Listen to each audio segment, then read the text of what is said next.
20 years of excellence in cancer care. Mahatma Gandhi Cancer Hospital and Research Institute, Visakhapatnam.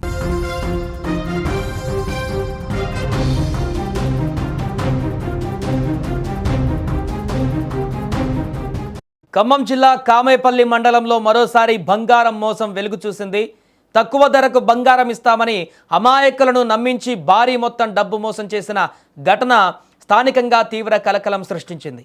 ₹1,00,000కే 1 తులం బంగారం biscuit ఇస్తామని ఆశ చూపి 47.40 లక్షలు వసూలు చేసి మాయమైపోయిన కేటుగాళ్లపైన పోలీసులు ఇప్పుడు కేసు నమోదు చేశారు. కామేపల్లి మండలం కెప్టెన్ బంజారా గ్రామానికి చెందిన భానోత్ అఖిల్ అనే యువకుడు ఈ మోసానికి ప్రధాన బాధితుడు. ఈ నెల 10వ తేదీన 2 వ్యక్తులు అతని ఇంటికి వచ్చి తమ వద్ద నిజమైన బంగారం ఉందని మార్కెట్ ధర కంటే చాలా తక్కువకు ఇస్తామని చెప్పి నమ్మించారు. వారిలో ఒకరు స్థానికుడైన భానోత్ సాయి కుమార్, మరొకరు ఏపీ నంద్యాల జిల్లాకు చెందిన భోగా లక్ష్మీనారాయణ. అయితే తమ మాటలపైన నమ్మకం కోసం చిన్న బంగారు ముక్కను అఖిల్కిచ్చి టెస్ట్ చేసుకోమన్నారు.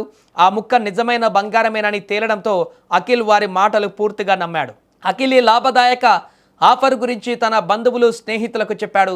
దీంతో మరో 5 వ్యక్తులు కూడా ఆసక్తి చూపారు. ఈ నెల 18న సాయి కుమార్, లక్ష్మీనారాయణలు చెప్పిన ప్రదేశానికి వెళ్లి బాధితులు ₹47,40,000 అందజేశారు. సీన్ కట్ చేస్తే బంగారం తీసుకువస్తామని చెప్పి వెళ్ళిన 2 తిరిగి రాలేదు. వారి ఫోన్లు స్విచ్ ఆఫ్ కావడంతో మోసపోయామని గ్రహించిన అఖిల్ కామేపల్లి పోలీస్ స్టేషన్లో ఫిర్యాదు చేశారు. పోలీసులు భానోత్ సాయి కుమార్, భోగ లక్ష్మీనారాయణపైన చీటింగ్ కేసు నమోదు చేసి దర్యాప్తు చేపట్టారు. నిందితులు పరారీలో ఉన్నందున వారి అరెస్టు కోసం ప్రత్యేక బృందాలు ఏర్పాటు చేశారు. ఈ మోసం ద్వారా బాధితులు తాము కష్టించి సంపాదించిన డబ్బును కోల్పోయారు. ఇకపోతే ఇలాంటి బంగారం మోసాలు ప్రస్తుతం రాష్ట్రంలోని అనేక ప్రాంతాల్లో పెరుగుతున్నాయి.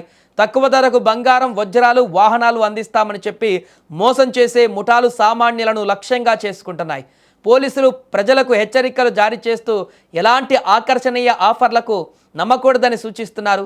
మార్కెట్ ధర కంటే చాలా తక్కువ ధరకు బంగారం ఇస్తామని చెప్పేవారిని సహించేది లేదని, అలాంటి వారిని సందేహించాలని, ఇలాంటి లావాదేవీలు చేసేటప్పుడు పోలీసుల సలహాలు తీసుకోవాలని సూచిస్తున్నారు. ఏదేమైనా ఈ ఘటన స్థానికంగా ఇప్పుడు కలకలం రేపుతోంది.